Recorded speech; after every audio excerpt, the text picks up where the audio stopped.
Hey there, lovely soul. Welcome back to Noah's Stories. Have you ever held on to someone, not because they promised anything, but because they once made you feel alive? This is the story of Eliot Carter, of a billionaire raised inside a golden mansion, yet quietly aching for something real. His mother died when he was just 2.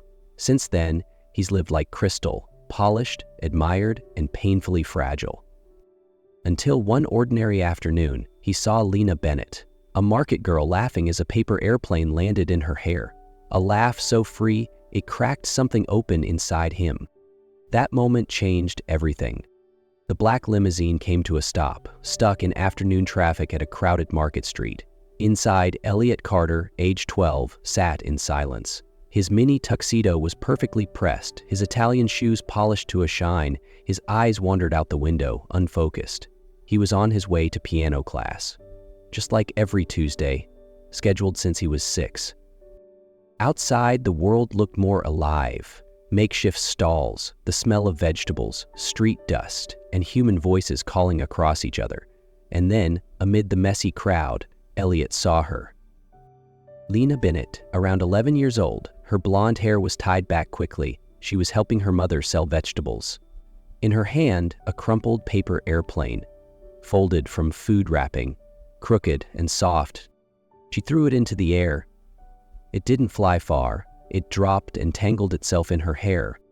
And she laughed, not a polite giggle, not the kind of laughter Eliot was used to at elegant parties. It was real, loud, unfiltered, and fearless. Eliot froze. He had never seen anyone laugh like that, not for a camera, not to be praised, not because they were told to, just because a crooked paper plane had failed to fly.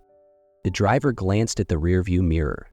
"Master Eliot, would you like me to close the curtain? This area isn't safe." Eliot gently shook his head. "No need." The late afternoon sunlight streamed through the thin glass, casting a soft golden glow around Lina's face, as if she was the only thing in this world untouched by pretense. And in just a few brief seconds, Eliot realized his heart had stirred for the first time. After that first afternoon, Eliot was no longer the obedient boy who sat quietly in the car every time it passed the market street. He began making excuses to his butler, to his tutors, claiming he had a social survey project or an art assignment that required observing real life. But truthfully, Eliot just wanted to return to the place where he had first felt his heart truly beat. Lina wasn't surprised when she saw Eliot the second time. She simply smiled, offered him a piece of chewing gum, and said, "Not everyone's brave enough to come back to the place that once made them feel small." From then on, they became friends, real friends. No bodyguards, no tuxedos, no formal greetings, just 2 kids sitting on a cracked curb, folding paper planes from old calendar pages, drawing on the sidewalk with colored chalk, and sharing a slightly stale sandwich Lina's mom had packed that morning. One time, Lina saw Eliot fumbling endlessly with his shoelaces. "Let me show you the quick way," she grinned. "You'll need to run faster for tag." Eliot laughed. "For real?" Not out of manners, not out of habit. In the middle of the dusty market, surrounded by noise and fading walls, he felt something he had never found inside his gold-covered mansion: real warmth. On a windy afternoon, as they sat under an old tin roof, Eliot turned to Lina. He didn't look at her directly, like the words would break if said too clearly. "With you, I finally feel like a real kid, not a museum piece." Lina didn't respond. She just smiled softly. But that silence felt like peace. Eliot kept their friendship hidden like a treasure. He didn't mention it to his tutors, left no traces in his digital journal, because, deep down, he knew, if his father ever found out, the one true thing in Eliot's life might be taken away too. That afternoon, the sky was still. The sunlight fell softly over the cracked walls behind the marketplace. Eliot and Lina sat close together, carefully sketching a giant paper airplane onto the wall with colored chalk, its 2 wings uneven, one pale blue, the other bright yellow. Just like them, imperfect, but flying together. They didn't know someone was watching from a distance. Preston Carter, Eliot's father, a billionaire who tolerated no surprises, had ordered his son followed after noticing he'd been slipping out of the mansion without bodyguards. And now Preston had come in person. No sirens, no shouts, just the quiet hiss of a luxury car door opening and the sharp figure of the man stepping out, straight-backed, impeccably dressed, cold. Two tall, silent bodyguards stood behind him like shadows made of stone. Lina froze. Her body shifted back a step, not out of fear, but instinct. She had seen that kind of presence before, the kind that didn't need words to make someone feel like they didn't belong. Preston said nothing. He looked at the colorful chalk plane, still unfinished, then stepped forward and crushed a nearby paper airplane under the heel of his polished shoe. The paper cracked like dry leaves. "We don't play with garbage." His voice was steel, flat, certain. Eliot stood frozen. "She's not garbage," he whispered, then louder, "She's my friend." Preston didn't look at him. He simply made a signal with his hand. The two bodyguards moved in, grabbing Eliot as he struggled. "Don't touch me, I can walk." "Enough," Preston said. "You're leaving, tonight." Lina said nothing. She just stood there, watching Eliot with eyes that didn't beg, didn't accuse, just broke. Eliot was dragged back to the car. As the door was about to close, he looked out the window one last time and saw Lina kneeling down, carefully picking up the paper airplane his father had crushed. Gently, she smoothed out each crease as if she could save the memory the world had tried to erase. The next morning, Eliot was placed on a private jet bound for England. Though the reason they gave, a better education. But the real reason was to tear him away from the only person who had ever made him feel truly alive. 20 years had passed since Eliot Carter was dragged away from that little alley. Now he sat alone in his towering office, surrounded by cold city light and polished glass. He had everything: a tech empire, magazine covers, articles calling him a young genius. But inside there was still an emptiness, shaped like a paper airplane, and a smile he'd never forgotten. Lina Bennett. Her name never left him. No matter how many faces, how many events, Eliot knew no one had ever made him feel real the way she once did. And one crisp autumn morning, not for business, not for duty, he decided to return. No assistants, no headlines, just him, following memory like a compass. The old market was still there, different, yes, but the small alley behind it, the one with the wall where they once drew a plane, remained quietly untouched. He stepped in slowly, and then, like time folding in on itself, he saw her. Lina. She was sitting on the worn brick floor, surrounded by children, hair messy, hands stained with color, teaching them how to fold paper airplanes. Her voice was calm, eyes patient. A child squealed as their plane soared. She laughed, and that laugh, it was hers, the very one he had carried with him for 20 years. Eliot froze. No one knew who he was. No one needed to. His eyes simply watched, quietly, as if reclaiming a piece of his soul. Lina looked up. Their eyes met. She paused. Her fingers tightened slightly around a piece of chalk. But she didn't step back. Didn't ask why. She just looked at him, like she was waiting to be sure it wasn't a dream. She just smiled, gently, knowingly, like 20 years had never passed. And in that smile, Eliot knew. He had finally found the thing his heart had never stopped searching for. Eliot didn't know how long he had been standing there. All he knew was when Lina walked toward him, he still couldn't find any words. She stopped right in front of him, close enough that he could hear her breathe. "You still remembered the way back?" she asked, her voice soft and warm, like the years between them had never existed. Eliot smiled, the kind of smile not meant for cameras, not for interviews, not for approval. "I never forgot." They sat down together, on the same old pavement, beneath the same tree that once sheltered them from the rain. No apologies, no what-ifs, just stories. Lina spoke of the kids at the market. Eliot spoke of a robot he once built that couldn't learn how to laugh. The next day, Eliot came back, not watching from afar. He brought colored paper, pencils, and words he'd never had the chance to say. And just like that, they met every afternoon on dusty sidewalks, surrounded by children's laughter, and paper airplanes that danced with the wind. One day, Lina asked, "Do you ever think about that day?" Eliot didn't look away. He looked straight into her eyes. "Every day. I thought you'd forgotten." "No, Lina," Eliot whispered. "You're the only thing I held on to." And when Lina stayed quiet, only lowering her gaze to gently smooth the wing of a paper airplane, Eliot knew his heart had been touched again. This time, for real. That afternoon, the sun was soft and the breeze just right, perfect for paper airplanes to fly a little farther than usual. Lina was packing up her chalk box when Eliot appeared. Not as the billionaire in polished suits, but just himself, in a simple shirt and shoes dusty from the road like he'd walked a long way to get here. "Walk with me?" he asked, voice calm but full of something deeper. Lina hesitated, looked around, then nodded. He led her through the market and turned into the familiar alley, but this time, something had changed.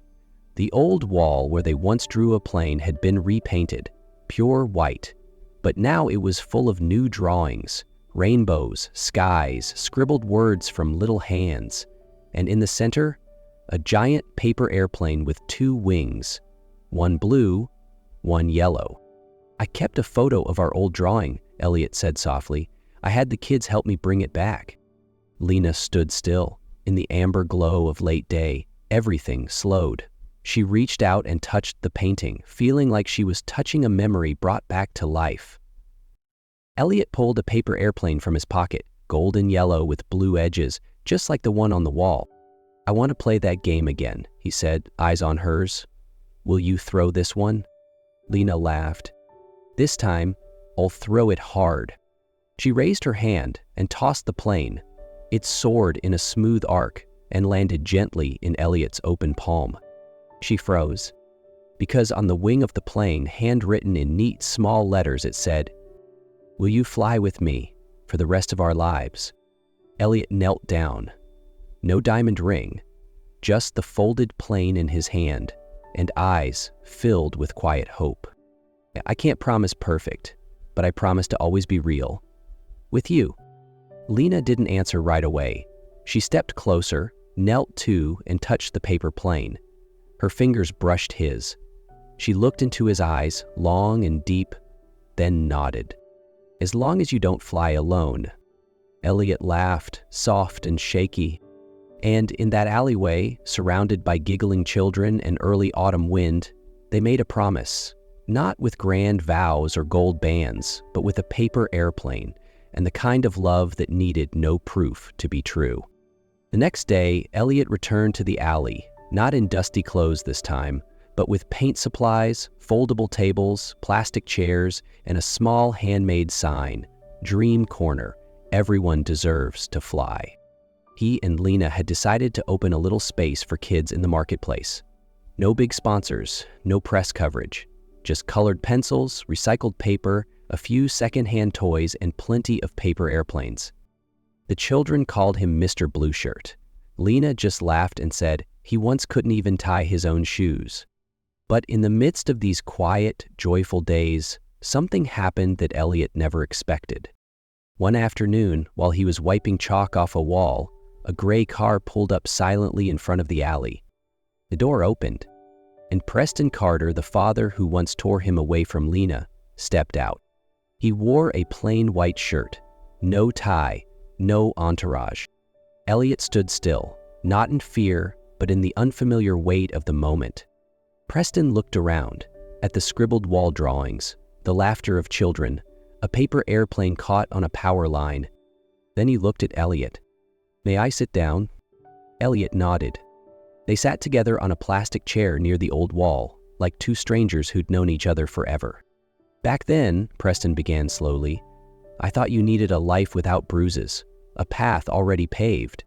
He paused, eyes on Lina, who was helping a little girl fold her first paper plane. "But I was wrong. Some things a man has to choose for himself, even if the road is muddy, even if the love is imperfect." From his shirt pocket, Preston pulled out a small, awkwardly folded paper plane with shaky handwriting across one wing. "I hoped you'd fly far, but never forget where you began." Eliot clutched it gently. I never forgot, especially not the one who taught me how to love. Preston smiled, not the smile of a businessman, but of a father who had finally let go of control and found peace in that surrender. That evening, the whole neighborhood gathered as Eliot and Lina unveiled a new mural wall. Children screamed with laughter. Paper airplanes launched one by one into a sky glowing gold with late sunlight. Lina handed Eliot a special one, its left wing an old shade of blue, the right wing freshly painted yellow. "It doesn't have to fly perfectly," she whispered. "It just has to fly together." Eliot smiled. He took her hand, turned to his father. Preston nodded. And that little paper airplane, flawed, slightly bent, but filled with love, soared higher than any they'd ever flown. That paper airplane from the afternoon they reunited soared into the sky as if drawing a silver line to close the old chapter and open a new one. A few months later, Eliot and Lina held their wedding right there in the alley where they'd found each other again. No grand venue, no gold-embossed invitations, just strings of warm lights, a few wooden tables, and dozens of paper planes folded by children. Lina wore a simple dress, lovingly sewn by her mother. Eliot wore a suit, not designer, not chosen by a stylist, but the first one he picked for himself. No labels, no statements, just him. The guests were humble and familiar. The vegetable lady from the corner, the old shoe repairman, the kids who had flown paper planes with them. Preston Carter came too. He didn't give a speech. He simply hugged his son and whispered, "This time, fly far, your way."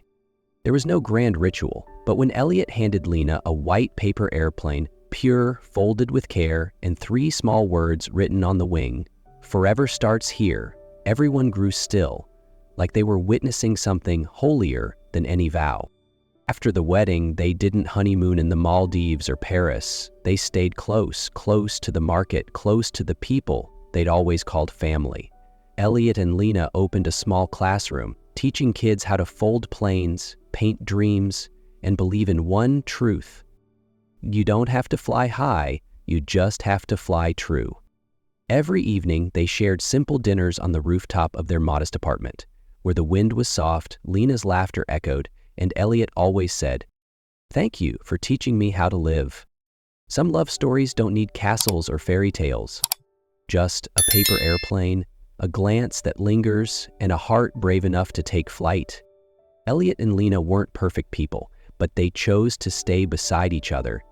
Despite the past, despite the distance, despite the walls that once tore them apart. And maybe that's the truest kind of love. Not someone who makes you fly far, but someone who chooses to fly with you, no matter which way the wind blows. If you've ever had someone like Lina, someone who made you feel truly seen, leave their name in the comments. Or simply drop an emoji so someone out there who's feeling lost knows they're not flying alone. Don't forget to like, share, and subscribe to Noah's Stories for more tales that gently remind us what it means to be human.